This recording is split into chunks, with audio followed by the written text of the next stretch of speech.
Okay,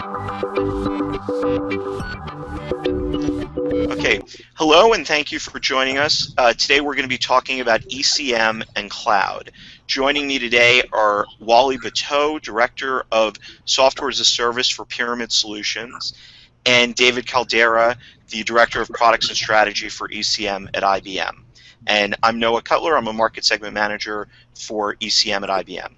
So let's start. Wally, I guess I'll start with you first. Back when I was in Tivoli, we were seeing a lot of client deployments and movement to the cloud. But I wanted to get your perspective as to where CIOs are seeing the benefits of moving to the cloud and what some of their challenges are. Okay, yes, what I've been finding is that forward-thinking CIOs are really refocusing their people, their budgets towards the business. And really it's the business versus the infrastructure. And when I say business, it's really relative to process improvements, as an example, which affects the bottom line revenues. And they're able to start thinking that way because of the benefits that cloud brings. Cloud is able to really offset, the hardware acquisitions, that infrastructure, hardware refresh, support, maintenance, the internal, FTE or resources assigned to the infrastructure, and the training. And although cloud makes a lot of sense and provides a lot of offsets, there are some challenges to get there. And what I'd like to refer those challenges more to the comfort level. It's really a CIO becoming comfortable with things like security. Obviously we have assets that must be secured. The solution must be scalable so that as I add customers or users and departments, the solution can scale accordingly. I need to make sure that uptime it's always available to my business users. There's things like business continuity and disaster recovery. These are all the things that typically a CIO has to worry about. But with cloud, it becomes terms in a service level agreement. And now, David, taking what Wally had said, when we talk about cloud, we're really talking broader. We're really talking software as a service. And specific to ECM, what are some of the benefits that you're seeing that ECM customers are getting out of these software as a service solutions? Well, Wally articulated some of the key economic benefits, the ability to have access and provision that underlying infrastructure in a cost-effective way. But just as importantly, I think from an ECM perspective, it's about getting to that return on investment or getting to that value in an accelerated manner. I often like to say, time to value. And through software as a service, we're able to significantly impact that, significantly get the end users up and running faster, to avoid the time that it takes to implement the underlying infrastructure, as Wally talked about, and have the users interacting with the system very quickly. Now, that's important not only for just the time element, but it's the responsiveness to the market situation. There's an opportunity or a threat that needs to be addressed. You cannot wait 9 months to take advantage of that opportunity or respond to that threat. You need to do it immediately, and that's the key. Now, to complement that, from an ECM perspective, we also need to make sure that we're creating engaging experiences for those end users. So we're getting that solution to them rapidly, but we're doing it in a way that is in the context of the business function that they're responsible for, and doing it in an engaging way.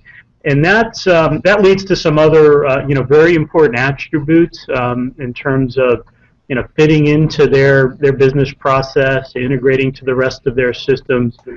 So there are a number of other key requirements that we need to address in this environment. But I think the benefit, to summarize, is that speed to market, which is very critical, and a SaaS-based solution can deliver on that. And that's great, David. And Wally, so from that, how are organizations addressing the business aspects of deploying these type of applications in the cloud? Yeah, and Noah, that really is determined by the starting point, right? I mean, are we starting with infrastructure as a service, which is really, hardware laid down for me? Are we starting as platform as a service, which is the hardware plus a platform like IBM Case Manager? Or is it software as a service, or SaaS, which is the prior two plus a complete application? And depending on where we start on that value chain determines how much effort it is to get to my time to value, because I need to perform things like design and development and or configuration, testing, training, and then deployment, and usually that's a repeat. And what I'm seeing is that select vendors are providing, in many cases, platform as a service, and I need to then lean on my internal IT department or third-party vendors to take me through that design through deployment process.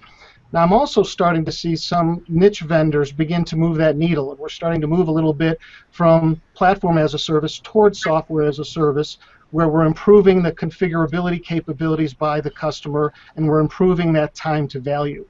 Ultimately, what customers are looking for are software solutions, software as a service where I can completely subscribe and use, and I have ownership, meaning I can make changes as my business changes.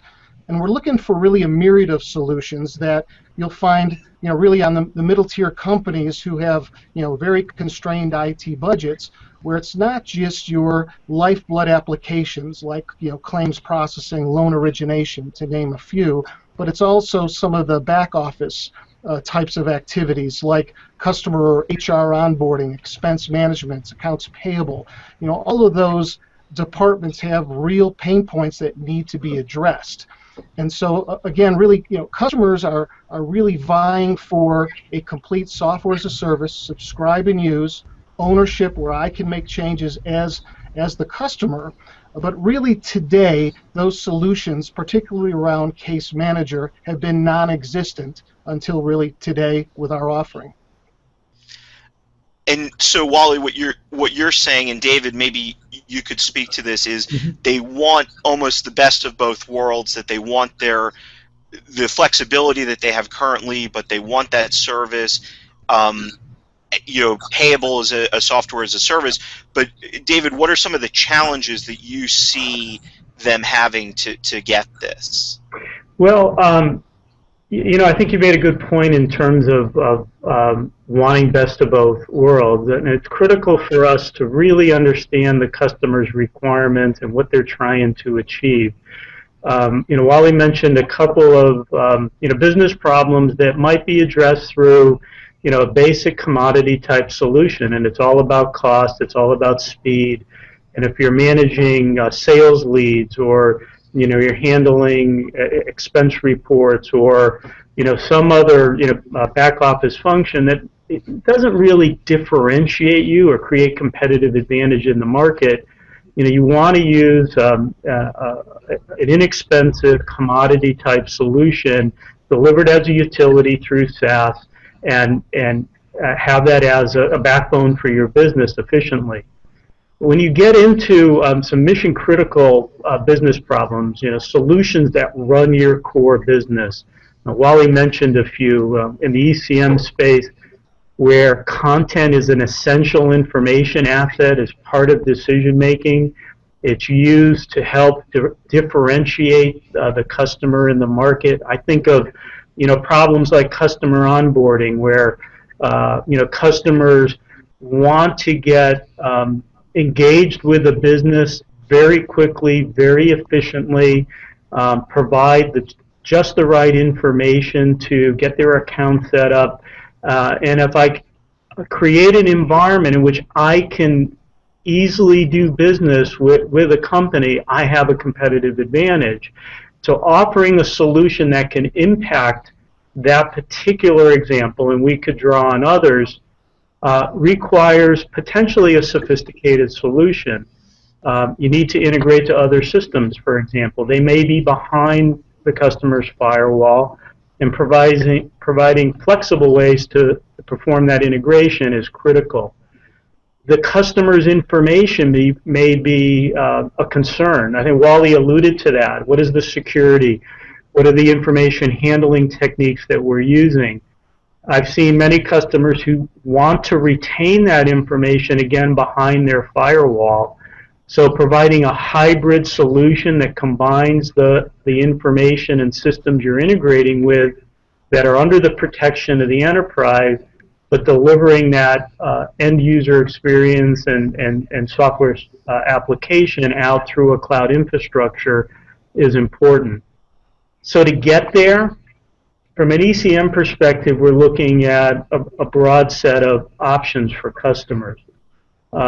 Certainly public cloud SaaS-based solutions, such as what Pyramid is delivering, very powerful, and those point solutions to have that configurability and rapidly deploy those solutions. But perhaps the customer needs to think about a hosted private cloud scenario. IBM Smart Cloud Enterprise, to support those very high-end, robust, critical solutions for customers in a private cloud that they can trust and scale and be assured of the performance and response times and uptime that we talked about earlier. We're also seeing customers consider options such as IBM Pure Systems for true enterprise private cloud implementations. So the company or our customers taking on that the full responsibility for the cloud infrastructure, for getting some of the benefits of the cost and economics of the infrastructure. And the last point I'll make is that we're very excited about working with the SoftLayer technology, a recent acquisition by IBM, to extend those infrastructure as a service options for those customers that have needs across this spectrum. So it's an exciting, important area of our business. From an ECM perspective, we need to consider the full range. And we're leading with software as a service with partners such as Pyramid, and focusing on that end customer while at the same time making sure that we can address the needs of integration, of protection of the information, and some of these other concerns that we've talked about. And so, we've just scratched the surface of the things that we can talk about with cloud, and of course we have IOD coming up. So I would ask Wally, if customers wanted to know more about what Pyramid is doing, where can they find you, both on the web and at IOD? Yeah, we'll be a gold sponsor at IOD, and you can find us on the expo floor in booth 824G. We're also in a number of breakout sessions, so look for us there. ECM Central, which is, I believe, Tuesday afternoon, will be presenting, and then obviously PyramidSolutions.com, as well as Case4Solutions.com as well. So we look forward to seeing you out at IOD. So PyramidSolutions.com, Case4Solutions, and on the expo floor and a bunch of sessions. David, where can people find you at IOD and online? Well, I'll be all over the conference. We do have some sessions presenting the case management strategy in a breakout session on Tuesday afternoon, session 2121. So I will be speaking there. You will also hear about the case management strategy and our cloud strategy and the ECM keynotes that happen Monday afternoon. So look for this topic in that session. And I'll also be tweeting during before and during the conference. So you can find me on Twitter at Dave_Caldera. So lots of opportunities, and I will also be on the exhibit floor, talking with partners such as Pyramid and others who are showcasing our case solutions and the way we're going to market through cloud-based offerings on the show floor. Thanks. And I'll also be on the show floor at the Expo Center. We have a very nice booth for ECM. I'm on Twitter at NoahGK, and we'll be using the hashtag IBMECM if you want to follow what we're talking about for ECM just in general, and also at IOD. So, Wally, I want to thank you, and David, I want to thank you for your time. And to customers, we hope to see you at IOD and on Twitter, hashtag IBMECM.